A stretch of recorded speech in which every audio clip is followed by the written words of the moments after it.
आप जो परीक्षा में उत्तर लिखते हैं वो उत्तर ही एक माध्यम है परीक्षक के लिए आपको जांचने का, आपको परखने का, क्योंकि आपके दिमाग के भीतर घुसकर वो कुछ नहीं देख सकते। इसलिए बहुत ज़रूरी है कि जो हम उत्तर लिखते हैं वो अच्छे हों, वो बेहतर हों, वो और जो लोग उत्तर लिख रहे हैं उनसे बेहतर हो। और इस चीज़ के लिए यदि आपके पास कोई मेंटोर है, ऐसा कोई व्यक्ति है जो आपको इस कार्य में मदद कर सके, जो आपके उत्तरों को पढ़ सके और आपको बता सके कि इसमें और क्या बेहतर किया जा सकता है, वो एक बड़ा अच्छा माध्यम है जिससे आप अपने उत्तरों को और बेहतर कर सकते हैं। बट मान लीजिए कि ऐसा नहीं है और आपके पास ऐसा कोई व्यक्ति, ऐसा मेंटोर नहीं है जो ये आपके लिए कर सके, या फिर आप सेल्फ स्टडी कर रहे हैं और कोचिंग में भी आप नहीं जा रहे हैं, तो ऐसी स्थिति में मुझे लगता है आपको बहुत चिंतित होने की ज़रूरत नहीं है। सेल्फ स्टडी और करते हुए खुद अपने उत्तरों को आप बेहतर बना सकते हैं। तो इसके बारे में मैंने जो तरीका खुद अपने लिए अपनाया था उसका ज़िक्र करूँगा, क्योंकि उसने मुझे बहुत मदद की और वो बहुत सरल है। आपने जो भी पढ़ाई की है, जो भी टॉपिक आपने कवर किया है, उस टॉपिक पर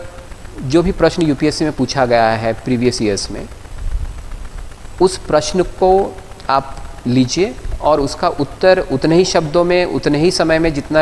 उसमें प्रश्न में मेंशन किया गया है उसमें बाकायदा आप लिखिए, जैसे आप एक्चुअल एग्ज़ाम में लिखते हैं, बगैर किसी किताब को रेफ़र किए हुए, बगैर कोई नोट्स पढ़े हुए।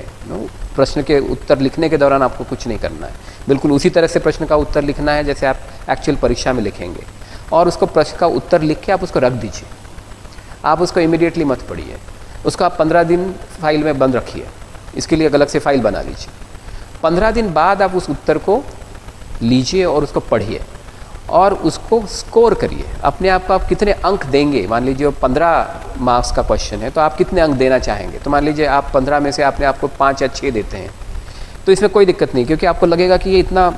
इतना बुरा उत्तर मैंने कैसे लिखा, पहली फीलिंग यही आती है जनरली। तो इसमें डरने वाली बात नहीं है। यदि 15 दिन बाद आपका खुद का लिखा हुआ उत्तर पढ़ के आपको ऐसा लगता है कि आपने क्या लिख दिया, तो ये अपने आप में इम्प्रूवमेंट की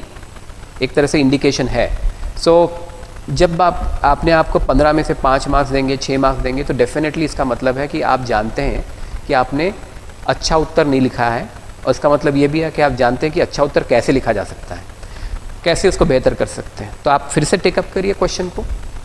फिर से उसका उत्तर लिखिए, बिल्कुल फ्रेश उत्तर लिखिए और उसको फिर 15 दिन के लिए फाइल में रहने दीजिए।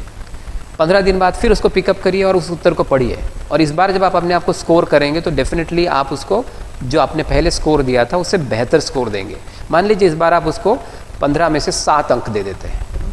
लेकिन तब भी आपको एक गुंजाइश नज़र आएगी इम्प्रूवमेंट की, और ये जो गुंजाइश है वही हमारे लिए इम्पॉर्टेंट है, क्योंकि वही हमें बेहतर बनाने में मदद करेगी। फिर से उसका उत्तर लिखिए, उसको फिर 15 दिन रहने दीजिए। ये तरीका है, ये साइकिल आप रिपीट कर सकते हैं। इससे एक बहुत बड़ी एक मानसिक डेवलपमेंट हमारे भीतर होती चली जाती है कि किसी प्रश्न को कैसे अप्रोच करना है, किसी प्रश्न के उत्तर में कौन सी चीज़ें आनी चाहिए, कौन सी गलतियां हमें नहीं करनी चाहिए जो हमने पहले उत्तरों में की थी। और इस तरह से आप निरंतर प्रश्न के उत्तर लिखते रहेंगे, उसको समय समय के बाद फिर देखकर उसको इम्प्रूव करते रहेंगे, तो मुझे लगता है कि 1 साल के दौरान आप बहुत अच्छे उत्तर लिखने की स्थिति में आ जाएंगे।